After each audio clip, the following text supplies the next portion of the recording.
Hai, Assalamualaikum. Saya Zul daripada Aquaponik dan DIY Malaysia. Hari ini saya nak share tentang perkara yang paling penting dan wajib kita tahu sebelum kita nak mula menternak lobster ataupun udang kara air tawar. Dan perkara inilah yang akan menentukan sama ada berjaya ataupun tidak kita menternak lobster, tak kiralah sama ada hanya sekadar hobi ataupun secara komersial. Okey, perkara yang saya nak share adalah tentang rawatan dan parameter air dalam tangki ternakan, terutama bagi yang baru nak mula menternak. Cara rawatan dan parameter yang saya nak share ni ada sedikit perbezaan daripada cara biasa sebab kaedah yang saya gunakan untuk menternak adalah dengan menggunakan sistem aquaponik. Saya lebih suka gunakan aquaponik untuk menternak lobster sebab dengan cara aquaponik ni kita tak akan hadapi masalah amonia, dan sebenarnya kaedah aquaponik ni adalah lebih mudah berbanding sistem ras atau sebagainya. Aquaponik juga boleh menjimatkan penggunaan air sebab air tak perlu ditukar langsung dan hanya perlu ditambah bila berkurang disebabkan oleh sejatan. Dengan aquaponik juga kita akan dapat dua hasil. Hasil yang pertama adalah lobster itu sendiri, dan yang kedua kita akan dapat juga hasil tanaman, sayur-sayuran dan herba untuk masakan. Biasanya kalau dengan ternakan cara biasa kita akan risau bila amonia spike ataupun tahap amonia tinggi, sebab tahap amonia tinggi ini boleh menyebabkan kematian kepada lobster. Dalam aquaponik ni tak ada masalah amonia yang tinggi, dan sampai tahap kadang-kadang saya terpaksa hasilkan sendiri amonia dan saya tambah ke dalam tangki ternakan sebab amonia ni akan ditukar menjadi nitrit ataupun baja kepada tanaman. Jadi mungkin tuan-tuan dah dapat idea dan gambaran kenapa saya pilih cara aquaponik untuk menternak lobster. Masalah yang saya ada sekarang ni pun cuma masalah fogging nyamuk saja, sebab saya di kawasan bandar dan lobster sangat sensitif kepada asap fogging. Tapi Alhamdulillah sebab saya dah berjaya buat satu sistem sensor dan juga automation untuk matikan pump oksigen dan juga water pump sekiranya ada aktiviti fogging di kawasan rumah ni. Jadi bila pump oksigen dan water pump ni dimatikan, kita dapat kurangkan kesan fogging tadi terhadap lobster. Dan saya juga akan dapat SMS daripada sistem tersebut jika berlaku fogging dan kedua-dua pump telah dimatikan. Jadi tanpa buang masa lagi, saya akan teruskan dengan rawatan dan parameter air untuk ternakan lobster air tawar ataupun udang kara air tawar. Yang pertama adalah sumber air. Bagi yang baru nak mula menternak ni, saya galakkan tuan-tuan gunakan air paip. Dan air paip ni kita tapis dulu untuk buang klorin. Dan kalau dah tapis ni tak perlu lagi letak anti klorin. Tapi ramai juga yang tanya, setiap minggu mesti adalah seorang ataupun dua yang tanya, kalau dah tapis ni nak kena letak juga ke anti klorin. Jawapannya tak perlu lagi sebab dah tak ada klorin dah. Untuk tapis klorin ni boleh gunakan carbon filter macam ni. Ni contoh filter yang saya guna sejak saya rasa dah 10 tahun lebih saya gunakan filter macam ni. Ni model yang barulah daripada Panasonic. Kalau nak beli nanti boleh tengok link dekat video description. Kelemahan filter ni pula, dia hanya mampu menapis air pada kadar 6 liter seminit. Agak perlahan, jadi kalau nak isi air sebanyak 100 liter tu sebagai contoh, kita perlukan masa selama lebih kurang dalam 17 minit. Dalam filter ni ada cartridge ataupun bahan penapis dan hanya bertahan untuk menapis air sebanyak 12,800 liter. Selepas tu kita kena tukar cartridge ni, tapi harga dia taklah terlampau mahal, masih murah lagi, dan bagi saya masih berbaloi lah dengan fungsi dan kesesuaian filter ni. Biasanya kalau gunakan air pipe ni, orang akan letak anti klorin. Tapi masalah dengan anti klorin ni, kalau kita letak tak cukup, ternakan mati. Letak terlebih pun mati juga. Lepas tu ada banyak brand. Setiap brand anti klorin ni tak sama pula dia punya jumlah yang diperlukan. Kemudian ditambah pula dengan masalah kandungan klorin dalam bekalan air pipe kita tu, dia tak stabil. Kadang-kadang tinggi, kadang-kadang rendah. Jadi susah kita nak tentukan jumlah anti klorin yang tepat. Lagi satu cara, kalau tak nak guna anti klorin, tak nak beli filter, kita boleh tadah air paip, kita letak bubble oksigen, letak water pump untuk wujudkan pergerakan air.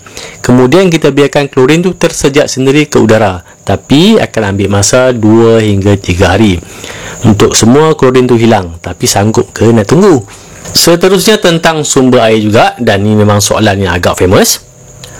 Boleh tak gunakan air sungai ataupun air hujan? Sebenarnya jawapan ni agak subjektif sebab bergantung kepada tahap kebersihan air sungai dan juga kandungan asid dalam air hujan. Tapi kalau yang baru nak belajar menternak, jangan gunakan air sungai sebab susah nanti kalau kita nak troubleshoot, nak cari punca kematian ataupun masalah dengan ternakan sebab terlalu banyak kemungkinan.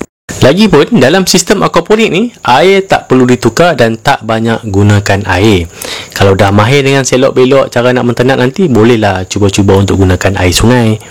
Itu pun kalau tangki ternakan dah makin besar, tangki pun dah makin banyak. Tapi kalau setakat 1-2 tangki tu, pakai air paip je lah. Tak tinggi sangat pun kos dia. Lagi satu, air hujan. Okey, kandungan asid dalam air hujan di Baling, Kedah dengan hujan di Balakong, Selangor tak sama. Di kawasan bandar dan dekat dengan kilang-kilang, air hujan tinggi dengan kandungan asid dan ini akan mempengaruhi pH ataupun potential hidrogen. Jadi kesimpulannya, gunakan saja air paip. Bil air saya sebulan pun dalam RM17.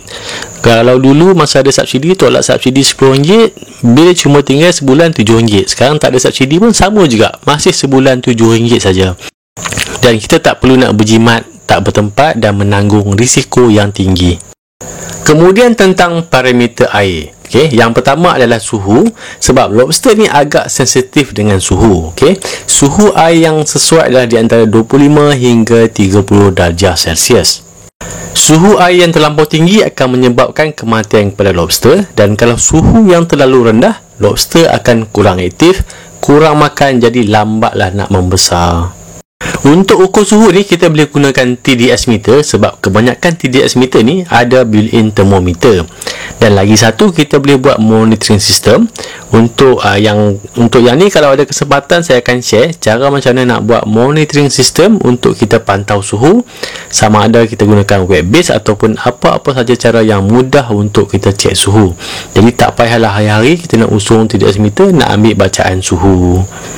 Jadi, macam mana kita nak turunkan suhu ni? Okey, cara yang pertama, kita boleh tutup kawasan tangki ternakan kita dengan menggunakan jaring hitam. Okey, yang kedua, kita boleh tinggikan sedikit paras air dalam tangki ternakan. Tapi yang ni kena tengok juga saiz tangki ataupun kedalaman tangki. Yang ketiga, kita boleh kuatkan pam oksigen dalam tangki ternakan supaya ada pergerakan air. Kemudian kita boleh cuba letakkan batu sungai dalam tangki ternakan. Dan lagi satu kaedah yang saya selalu guna sekarang ni, saya suka letakkan tanaman air seperti azolla ataupun dakweed untuk kita lindungi bahagian permukaan atas tangki supaya tak kena direct matahari.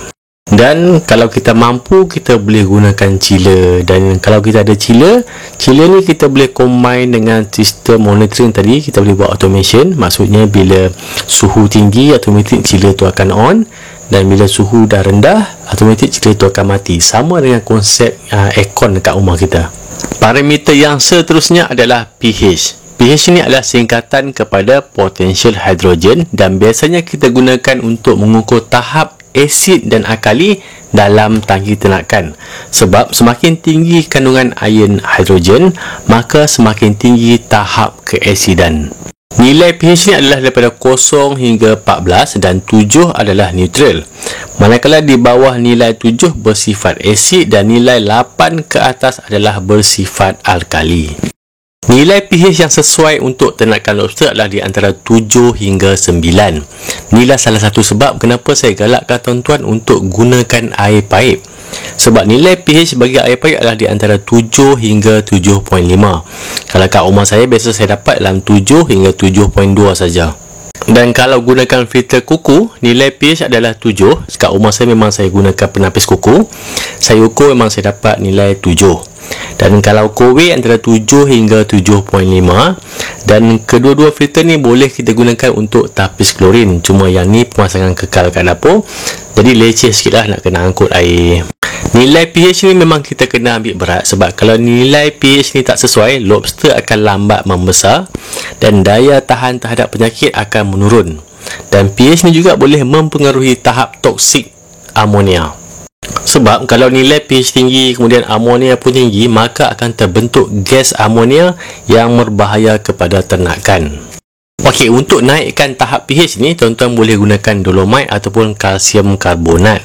Dan untuk turunkan nilai pH, boleh gunakan daun ataupun pati ketapang kerana dia bersifat asid. Parameter yang seterusnya adalah GH atau water hardness. Ini adalah merujuk kepada tahap kekerasan air dalam tangki ternakan yang dipengaruhi oleh tahap kandungan kalsium dan magnesium dalam air.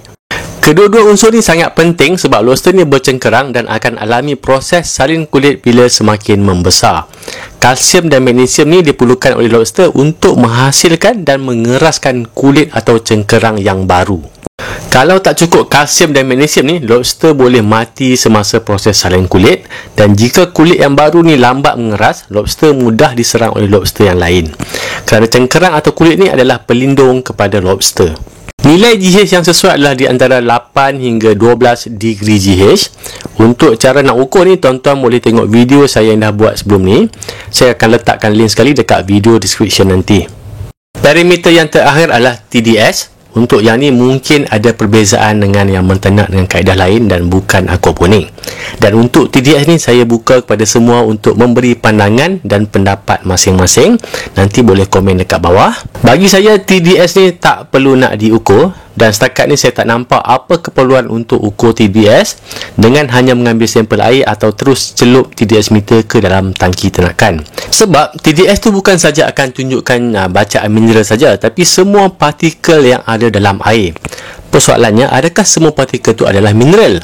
Sudah pasti tidak. Jadi kenapa kita perlu nak ambil bacaan yang tidak tepat dan tidak memberi sebarang makna? Kebanyakan orang berpendapat kita perlu ukur TDS ni untuk tentukan jumlah mineral yang ada dalam air. Tapi bagi saya yang lebih penting adalah kita kena pastikan apa mineral yang diperlukan, dan kita pastikan juga mineral tu cukup. Sebagai contoh, kalsium dan juga magnesium. Jadi kalau guna sistem aquaponik ni, tak payah risau sangatlah pasal TDS ni, sebab kalau biasanya kalau saya ukur pun nilai dia punya TDS dalam lebih kurang 400 hingga 450 ppm. Dan yang penting kita tak perlu nak masukkan unsur-unsur lain yang pelik-pelik semata-mata untuk naikkan ppm ni. Dan setakat ni saya mentenak dengan menggunakan sistem aquaponik ni memang tak pernah ada masalah nutrien, mineral dan sebagainya. Yang penting bagi saya hanya perlu ukur dan pantau tahap GH, sebab GH ni memang penting untuk lobster. Dan kita jangan terlalu gairah lah nak menambah pelbagai jenis bahan untuk menaikkan ppm ataupun nak bagi cepat besar, kerana ni semuanya akan mengundang masalah yang lain. Sebagai contoh, kalau kita tambahkan garam ke dalam tangki ternakan semata-mata untuk menaikkan ppm dalam tangki, apa yang akan jadi, kita akan menyebabkan amonia menjadi tinggi kerana bakteria dalam biofilter boleh terkesan dengan garam tadi. Kecuali semasa proses pemulihan buat salt bath, kita gunakan garam tetapi di luar tangki ternakan. Jangan terus masukkan garam ke dalam tangki ternakan. Jadi nampaknya sampai setakat ni saja untuk video kali ni. Jangan lupa like dan subscribe YouTube channel Aquaponik Malaysia. Jumpa lagi. Assalamualaikum.